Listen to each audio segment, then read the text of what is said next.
Halo, selamat pagi, salam jumpa. Apa kabar kalian semuanya?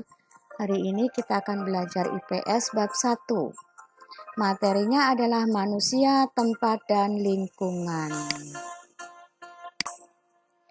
Tujuan pembelajarannya: 1. Menjelaskan konsep ruang, 2. Menjelaskan interaksi antar ruang, 3. Menjelaskan contoh keruangan antar wilayah Indonesia, 4. Menjelaskan contoh keruangan yang terjadi di wilayahnya, 5. Menjelaskan kondisi saling bergantung yang diperlukan untuk terjadinya interaksi antar ruang, 6. Menunjukkan komponen peta, 7. Menjelaskan letak Indonesia, 8. Menjelaskan implikasi letak Indonesia, dan 9.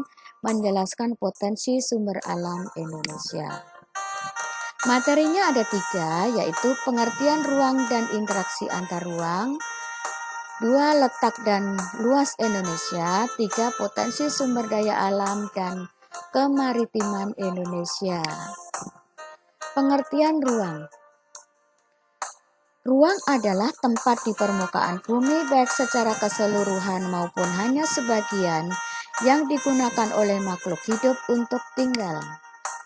Unsur-unsur ruang antara lain sebagai berikut. 1. Spasial atau tata ruang, yaitu persebaran gejala alami dan manusiawi yang diperlukan di permukaan bumi.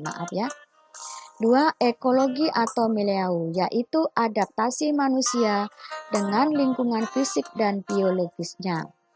3. Region, yaitu wilayah atau tempat tinggal manusia berdasarkan kesatuan fisiografisnya. Kita bahas tentang ruang. Ini adalah ruang. Oke. Setiap ruang di permukaan bumi memiliki ciri khas tertentu yang berbeda antara satu wilayah dan wilayah lainnya. Karakteristik yang berbeda ini menciptakan keterkaitan antar ruang di permukaan bumi. Adanya perbedaan karakteristik ini, maka terjadilah interaksi antar ruang karena setiap ruang atau wilayah mempunyai perbedaan barang-barang yang dihasilkan. Jenis interaksi antar ruang antara lain pergerakan orang, pergerakan barang, pergerakan informasi, perjalanan menuju tempat kerja, migrasi, perjalanan wisata, pemanfaatan fasilitas umum, pengiriman informasi atau modal, perdagangan internasional. Kondisi saling bergantung itu seperti apa? Kita lihat berikutnya, yaitu saling melengkapi atau komplementari. Kemudian kesempatan antara atau intervening opportunity. Ketiga, kemudahan transfer atau transferability.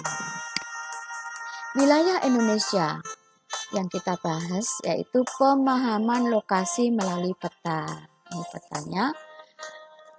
Kemudian letak Indonesia dan luas Indonesia. Pemahaman lokasi melalui peta, yaitu komponen petanya meliputi judul, kemudian skala, 1 banding berapa, judulnya Jawa Madura. 3. Orientasi utara ini. Kemudian keempat simbol warna misalnya. Kelima garis koordinat ada di sini. 6.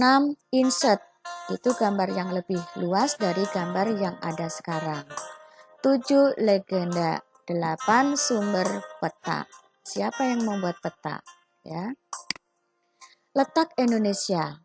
Secara astronomis, letak Indonesia berada di antara 6 derajat lintang utara sampai 11 derajat lintang selatan dan berada di 95 derajat bujur timur sampai 141 derajat bujur timur.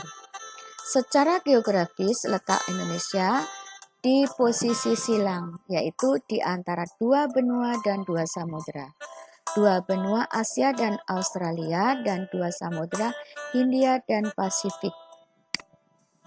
Luas Indonesia menurut Badan Informasi Geospasial. Luas Indonesia dibagi dua, yaitu luas daratan dan luas perairan. Luas daratannya 1.922.570 km persegi. Sedangkan luas perairannya 3.257.483 km persegi. Potensi wilayah Indonesia.